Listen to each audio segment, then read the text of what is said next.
Bom dia, mais uma manhã com Deus, priorizando a palavra de Deus. E nesta manhã do dia 31 de março, nós vamos meditar de Primeira Reis, do capítulo 1 ao capítulo 4, e que a paz do Senhor encha o teu coração nesta manhã.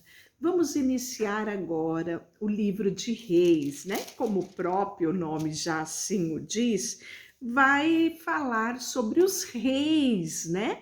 Agora, inicialmente, nós vamos ver ainda a trajetória de Davi, né? Finalizamos o livro de 2 Samuel no reinado de Davi. Davi já em avançada idade, deu para perceber isso no livro de 2 Samuel. Então, Primeira Reis já vai começar falando, né, da idade já avançada de Davi na sua velhice. E aí nós vamos ver o seu sucessor, que será Salomão, né? E daí por diante. Você vai ver que no decorrer daqui da nossa trajetória do livro de Reis, nós vamos ver muito os reis de Judá e os reis de Israel, os reis do Reino Sul e do Reino Norte, com suas respectivas capitais. Nós vamos falar muito a respeito disso. Mas, inicialmente, né, nós vamos vendo o livro de Reis e nós vamos ver um povo que foi escolhido por Deus, que ganhou uma herança extraordinária, o cumprimento de uma promessa feita a Abraão, né, confirmada em Isaac e perpetuada ali através de Jacó, as 12 tribos, e a gente vai vendo uma trajetória tão extraordinária de fidelidade de Deus para com o povo. E quando você chega no livro de Rei, você pensa, será que Deus esqueceu do seu povo? Não. O povo se esqueceu de Deus, né? O povo escolhido que havia conquistado um território, agora estava perdendo esse território e com um destino traçado. Qual era o destino? O exílio babilônico, né? E aí nós podemos ver que o livro de Reis não é Deus esquecendo-se do povo, mas o povo distante de Deus. E nós vamos ver que a idolatria, a transgressão, né, a todas as leis vai trazer o quê? Maldição sobre a herança que Deus quis firmar, né, com o povo. Nós vamos ver que Deus é fiel em todo tempo Deus é bom, não é? Mas muitas vezes não é isso que semeamos e que colhemos por escolhas nossas. Então, olha lá, sendo o rei Davi já velho e entrado em dias, envolviam-no com roupas porque ele não se aquecia, né? Então, uma pessoa idosa, ela costuma sentir pouco mais frio do que uma pessoa normal. E Davi tinha chegado já numa idade onde nada mais aquecia ele. Então, os servos de Davi, né, procuraram dizer para ele, olha, rei, você precisa, vamos pegar para você, vamos proclamar, né? E vamos escolher para você uma jovem donzela que esteja perante o rei e tenha cuidado de ti, durma nos teus braços para que o rei se aqueça, né? Procuraram, pois, por todos os limites de Israel uma jovem formosa e acharam a Abisaque, a sunamita, e a trouxeram a Davi. A jovem era sobremaneira formosa, cuidava do rei, o servia, porém o rei não a possuía. Então Adonias, filho de Agite, se exaltou e disse: eu reinarei. Providenciou carros, cavaleiros, 50 homens que corressem adiante deles, jamais seu pai o contrariou. Olha aqui, novamente nós estamos vendo uma falta de atitude de Davi, né? Então a gente já vivenciou isso por ocasião de Amon, né? Quando usurpou, quando estuprou a sua irmã. E aí nós vamos ver que ele não resolveu, passou a mão por cima, cobriu o sol com a peneira, né? Como diz o ditado popular. 2 anos depois, nós temos uma tragédia na família de Davi, que foi o irmão matando o próprio irmão, né? Absalão mata Amon, né? E aí nós vamos ver que Absalão foge, né? Mais uma vez, nós não vamos ver a manifestação de Davi a respeito dessas situações familiares. E sempre, né, a situação volta a Absalão por interferência de quem? De Joabe, não porque o rei quis resolver a situação. E mais uma vez, lá depois de 2 anos, Joabe novamente arquiteta para que Absalão chegue à presença do rei. Então você está vendo que Davi, ele era muitas vezes omisso com situações familiares, né? Situações que precisava da interferência, né? E quando nós pensamos que é melhor deixarmos as coisas como está, nós colhemos consequências futuras ainda piores do que aquela que foi semeada lá atrás, né? Então aqui nós vamos mais uma vez ver a omissão de Davi, a falta de atitude dele para com a sua família e um filho dele, Adonias, querendo ser a toda força rei, né? Então, o texto fala que o pai visualizava já algumas artimanhas, né, de Adonias para tomar o trono. Para tomar não, né, para ser o sucessor do rei. E Davi não contrariou, né, dizendo para ele: por que você procede assim? Eu não disse que você ia ser rei. Além disso, ele era de uma aparência muito formosa, né, e nascera depois de Absalão. E entendia-se ele com Joabe, filho de Zeruia, e com Abiatar, o sacerdote, que também o seguia, né? E um ia se ajudando o outro. Então você está vendo mais uma, né, trama envolvendo ali o reinado de Davi, né?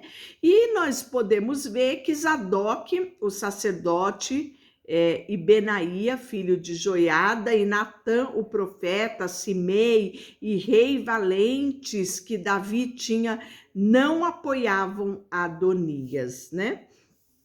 Então, imolou Adonias ovelha, bois, animais, cevada, junto à pedra de Ozelete, que está perto da fonte de Rogel, e convidou todos os seus irmãos, os filhos do rei, e todos os homens de Judá, servos do rei, né? Então, nós vamos ver que tinha, sim, uma grande maioria a favor de que Adonias fosse o sucessor do trono, mas aqueles que sabiam, que eram mais de perto, caminhavam mais de perto com Davi, né, tinha mesmo o pé atrás, dizendo: o rei ainda não se manifestou, por que Adonias, né, insiste com isso, né? Claro que apoiado ali, a gente sabe que Joabe, ele tinha uma força muito grande, né, o grande capitão Joabe. E aí nós vamos ver que Natã, o profeta Natã, né, ele tem aí a sua trajetória ao longo, né, da vida de Davi. Ele vai até Betseba, mãe de Salomão, né, e diz para ela: você ouviu, já chegou boatos até você do que Adonias está aprontando, né, e disse que ele vai reinar, né, no lugar de Davi. Você está sabendo disso, Betseba?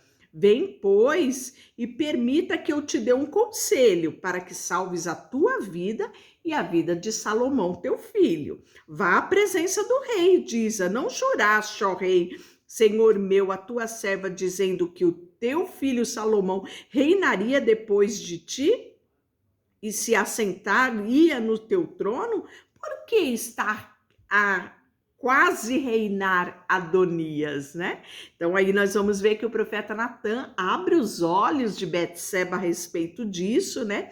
E aí nós vamos ver que ela foi falar com o rei, né? E aí olha, interessante, né, que apresenta-se Betseba ao rei na sua recâmara, né, nos seus aposentos. Ele já estava muito idoso, né? E já era muito velho, o texto fala, né? E Abisag, né, que era aquela donzela bonita que o servia e o cuidava do rei, né? E aí Betseba se inclina a cabeça, prostra-se perante o rei, e o rei pergunta: "Que desejas, Betseba?", né? Respondeu ela: "Senhor meu, juraste a tua serva pelo Senhor teu Deus, dizendo que Salomão, teu filho, reinaria, né? Depois de ti, e ele se assentaria no teu trono." Então, direitinho, como fala Natã, ela vai falar ao rei, né? E aí nós vamos ver que, estando ela ainda com o rei, quem vai entrar para ratificar, para consolidar aquilo que ela estava falando? Nada mais, nada menos que o próprio profeta Natã. Olha só, versículo 22. Então nós vamos ver, né, no reinado aqui de Davi, né, vamos dizer, os bastidores da monarquia. Você já parou para pensar que aqui na Bíblia Sagrada você consegue entender um pouco como eram os bastidores da monarquia, né? O jogo de interesses, para quem vai dar continuidade, para quem vai fazer, quem vai acontecer. Você descobre tudo isso. Aqui no livro de Primeira Reis, Segunda Reis, você vai ver como se comportava a monarquia.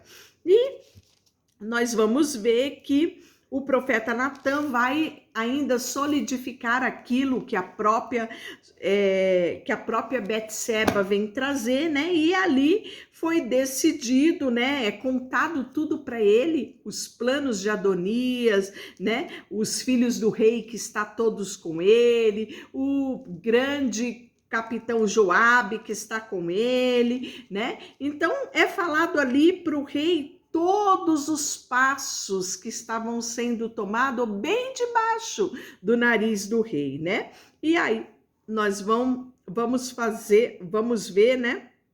Que então jurou o rei e disse: "Tão certo como vive o Senhor, que remiu a minha alma de toda angústia, que farei no dia de hoje, como te jurei pelo Senhor, Deus de Israel, dizendo: teu filho Salomão reinará. Depois de mim se assentará no meu trono em meu lugar." Então Betseba se inclinou, se prostrou com o rosto em terra diante do rei e disse: "Viva o rei Davi, meu senhor, para sempre." Olha que relação, né, maravilhosa, que relação de cortesia, né, que havia ali, mesmo eles não estando mais junto, né, o rei já era muito idoso, possivelmente as esposas dele, né, as que ainda eram vivas, viviam em suas respectivas casas, né, mas havia esse respeito, essa cordialidade entre eles.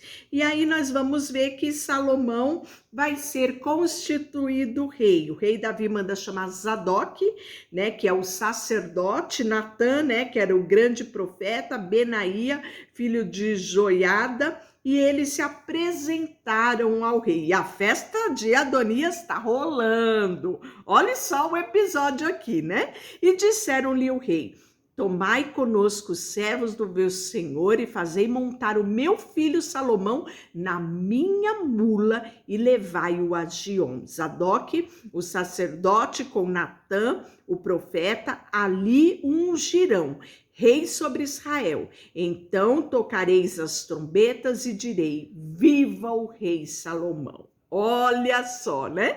E nós vamos ver que subireis após ele e virá e se assentará no meu trono, pois é ele quem reinará em meu lugar. Então, vão cumprir a promessa do rei, aquilo que o rei determinou fazer, né? E aí nós vamos ver que Zadok providencia tudo, o profeta Natã, né? E Adonias e todos os seus convidados que estavam com ele ouviram quando acabavam de comer. Também Joabe ouviu o sonido da trombeta, dizendo: "Que significa significa o ruído desta cidade alvoroçada. Estando ele ainda a falar, eis que vem Jonatas, filho de Abiatar, o sacerdote, disse a Adonias: entra, porque é homem valente, e trago-lhe boas novas. Respondeu Jonatas e disse a Adonias: pelo contrário, nosso senhor, o rei Davi, constituiu Salomão como rei. E Davi enviou a ele Zadok, sacerdote Natã, profeta, e Benaías, filho de Joiada, e os da guarda real, e o fizeram montar na mula que era do rei. Zadok, o sacerdote Natã, Zadok, o sacerdote Natã, profeta, ungiram rei e subiram, e a cidade se alvoroçou, e é este o clamor que ouvis. Também Salomão já está sentado no trono do reino, né? E aí nós vamos ver que então estremeceram e se levantaram todos os convidados que estavam com Adonia, e todos se foram, tomando cada um o seu caminho, né? Então logo se dissipou a festa de Adonias, né? A sua possível comemoração de se tornar rei. E Adonias, temendo Salomão, porque era uma oposição, não é? Levantou-se, foi e se apegou nas pontas do altar, porque ele temia ser morto, né? Foi dito a Salomão: eis que Adonias tem medo de ti, porque pega na ponta do altar, dizendo: jura-me hoje, ó rei Salomão, que não matarás o teu servo à espada, né? E respondeu Salomão: se for homem de bem, nenhum dos seus cabelos cairá em terra, porém, se achar nele maldade, sim, morrerá. Né? E aí nós vamos ver que Davi vai dar instruções a Salomão, porque a sua morte já está bem próxima, né? E olha que conselho extraordinário. Se você é pai, eu te peço, ouça bem esse conselho e procure colocar em prática o conselho que Davi dá aqui, né, ao seu filho Salomão. Aproximando-se o dia da sua morte, Davi deu a ele ordens a Salomão, seu filho, dizendo: eu vou pelo caminho de todos os mortais. Coragem, pois, e seja homem. Guarda os preceitos do Senhor teu Deus, para andares nos teus caminhos, para guardares os teus estatutos e os seus mandamentos, e os seus juízes, os seus testemunhos, como está escrito na lei de Moisés, para que prospere em tudo quanto fizer, pois onde quer que fores, para que o Senhor confirme a palavra que falou a mim, se teus filhos guardarem os seus caminhos, os meus caminhos, para guardarem perante a minha face, fielmente eu serei, de todo o seu coração, de toda a sua alma, nunca te faltará sucessor em Israel. Olha só que coisa maravilhosa. Na Bíblia, na versão transformadora aqui, na Bíblia Anote, né, que eu gosto de compartilhar sempre, olha só. Vou para onde todos da terra irão algum dia. Seja corajoso e seja homem.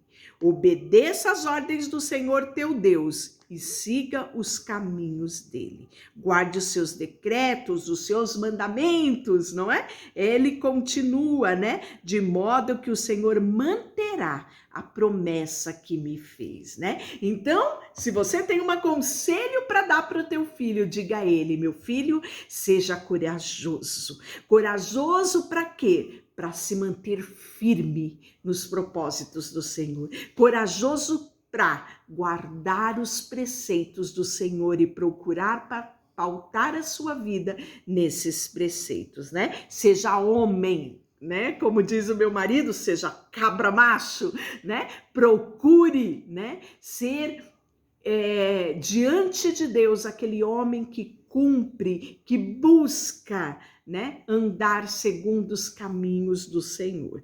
E aí nós vamos ver que ele dá todas essas recomendações, e aí nós vamos ver que no versículo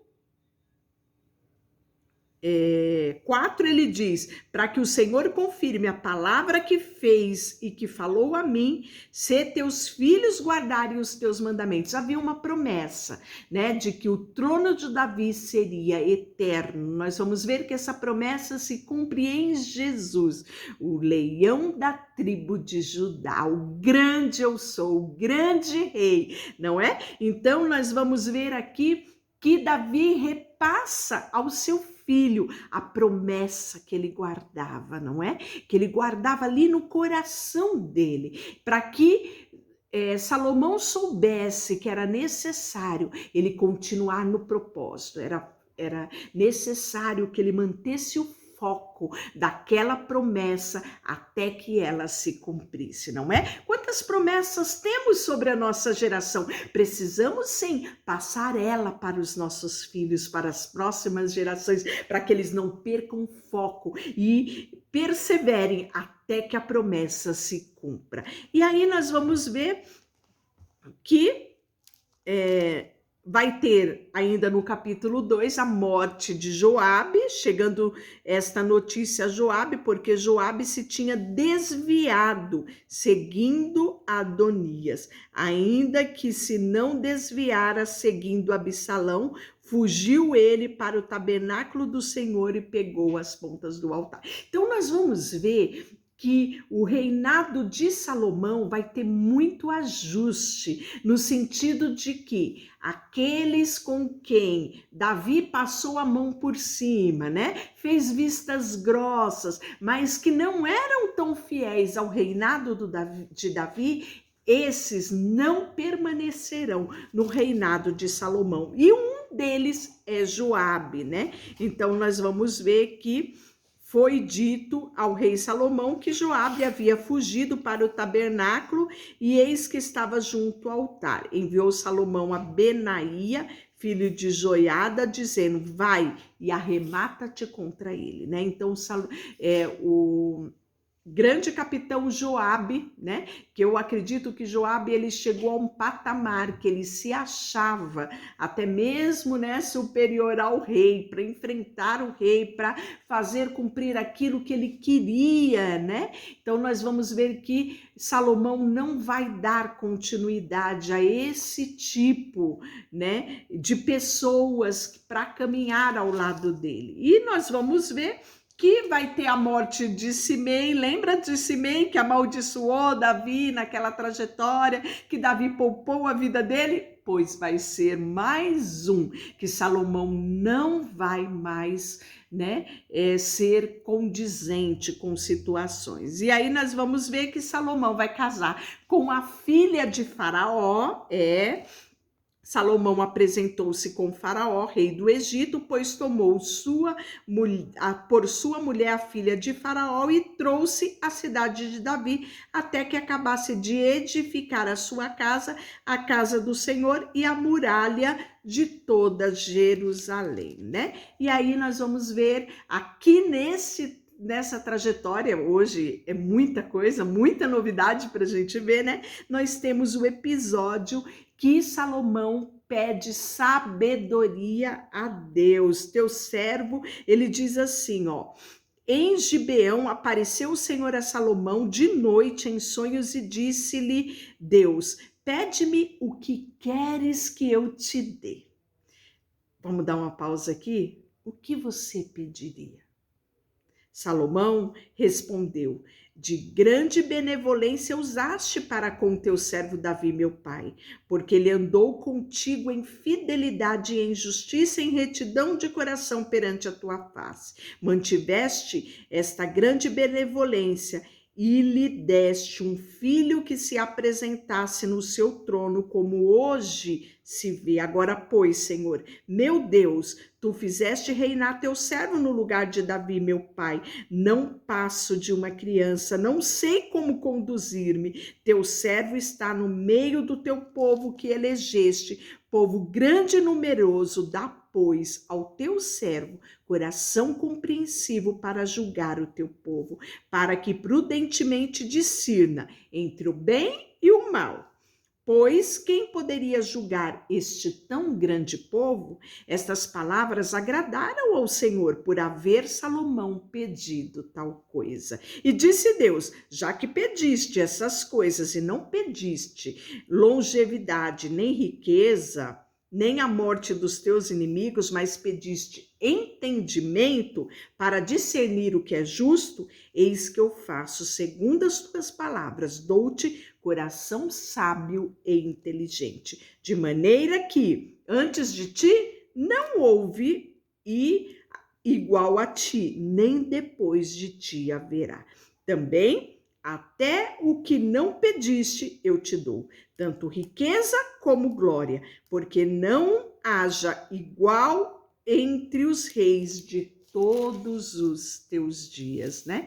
E aí nós vamos ver que a grande prova é o julgamento da mulher com os 2 filhos. Esta é uma história que eu lembro da minha infância, né? Meu avô tinha um livro e esse livro, né, contava histórias da Bíblia, e nesse livro tinha um desenho de Salomão, né, com uma criança para partir a criança no meio. E eu, criança, ficava impressionada com aquilo, né? Então aqui Salomão foi colocado à prova e ele descobriu entre as 2 mulheres quem era a verdadeira mãe da criança, né? Então ali nós podemos ver já o discernimento, o poder sobrenatural de entendimento dado por Deus a Salomão, né? E aí nós vamos começar a ver no capítulo 4 os oficiais, né? A sabedoria de Salomão, a prosperidade do reino de Salomão, tudo no versículo 4, né? Então nós vamos ver tomando forma este reinado de Salomão. Deixa eu orar por você, Senhor, nesta manhã. Colocamos diante de Ti o nosso coração, a nossa vida, tudo que temos e tudo que somos. Em nome de Jesus, amém. Deus te abençoe.